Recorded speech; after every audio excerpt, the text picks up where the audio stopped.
வணக்கம் நண்பர்களே, அனைவருக்கும் இனிய வணக்கம்.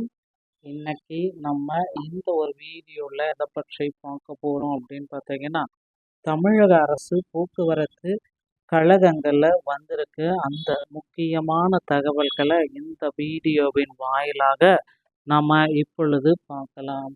நீங்கள் நம்முடைய சேனலை முதல் முறையாக பார்க்குறீங்க அப்படின்னா மறக்காமல் ஒரு சப்ஸ்கிரைப் அண்ட் பெல்லை கிளிக் பண்ணி வச்சுக்கோங்க. டிஎன்எஸ்டிசி அப்படின்னு சொல்லக்கூடிய தமிழக அரசு போக்குவரத்து கழகத்தில் பார்த்திபன் போக்குவரத்து துறை அமைச்சராக இருக்காரு. இப்போ வந்து இந்த 2026 நோட்டிஃபிகேஷன்ஸ் எப்பொழுது வெளியிட போறாரு, இதை பற்றின ஒரு தகவல் பார்க்கலாம்.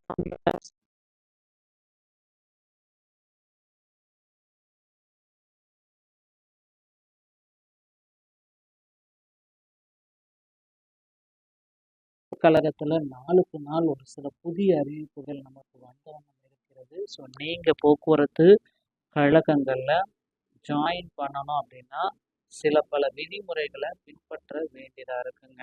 ஸோ என்னென்ன விதிமுறைகளை நீங்கள் பின்பற்ற வேண்டும்? ஸோ டிஎன்எஸ்டிசியுடைய ரூல்ஸ். ஸோ டிரைவர் தனியாக, கண்டக்டர் தனியாக, ஓகேங்களா? ஸோ இவர்களுக்கு என்னென்ன ரூல்ஸ் இருக்குது, இந்த டிசிசி நியமனங்கள் நடக்குமா இல்லையான்றதை பார்க்கலாம். ஸோ டிசிசி நியமனத்தில் லட்சக்கணக்கான முறைகேடு. ஸோ இன்னமும் வந்து பார்த்தீங்கன்னா டிசிசியோடைய பணி நியமனத்துக்கு ஏற்படுறவங்க அந்த ஓட்டுநர் பயிற்சி பள்ளி வாகனத்தை ஓட்டிகிட்டு இருக்காங்க. அது என்ன அளவுக்கு எக்ஸ்பீரியன்ஸான ஆளை எடுத்திருக்காங்க அப்படின்னு தெரியல.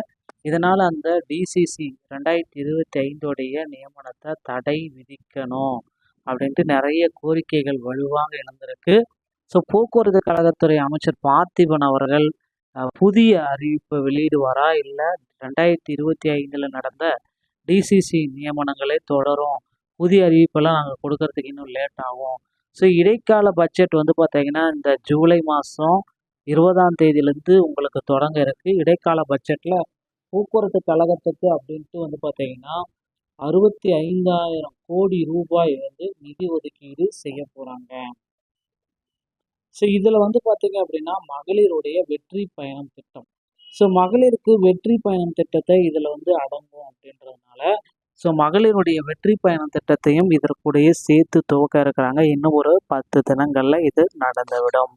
ஸோ நீங்கள் இப்போ இருக்கிற டைமில் போக்குவரத்து கழகத்தில் அதிகாரியாக மாறணும், இல்லை போக்குவரத்து கழகத்தில் டிரைவர் கண்டக்டராக மாறணும் அப்படின்னா அருகாமையில் இருக்கிற ஆர்டிஓ அலுவலகத்தை அணுகி டிரைவிங் லைசன்ஸ் மற்றும் கண்டக்டர் லைசன்ஸை எடுத்து தயாராக வச்சுக்கோங்க. ஸோ ரெண்டுமே இருந்தால் மட்டும்தான் உங்களால் எதுக்காவது ஒன்றுக்கு போக முடியும். ரெண்டுமே இல்லைன்னா 2 விஷயத்துமே உங்களால் போக முடியாது, ஓகேங்களா? ஸோ டிரைவிங் லைசன்ஸ் வாங்கும்போது எளிது, கண்டக்டர் லைசன்ஸ் வாங்கணும் அப்படின்னா தமிழ்நாடு திறன் மேம்பாட்டு கழகத்துக்கு சென்று ஃபர்ஸ்ட் எய்ட் சான்றிதழ் வாங்க, அதை எடுத்து ஆர்டிஓ ஆஃபீஸில் காட்டினீங்கன்னா உங்களுக்கு கண்டக்டர் லைசன்ஸ் வழங்கப்படும். இந்த விதிமுறைகள் அனைத்துமே வந்து பார்த்திங்கன்னா போக்குவரத்து கழகத்தில் கடுமையாக கடைபிடிக்கப்படுகிறது. ஸோ நீங்கள் இப்போ இருக்கிற டைமில் போக்குவரத்து கழகத்தில் ஜாயின் பண்ண இதெல்லாமே பயன்படுத்திக்குவாங்க. 2026 புதிய நியமனங்கள் கண்டிப்பாக இருக்கும். அதுவும் டிரைவர் கம் கண்டக்டர் வரதுக்கு வாய்ப்பில்லை. டிரைவர் தனியாக, கண்டக்டர் தனியாக எடுக்க போகிறது உறுதி.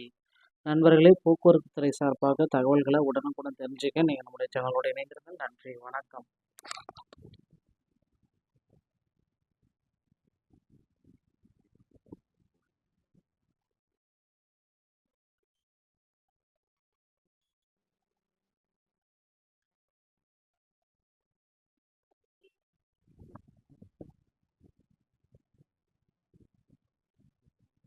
Hi.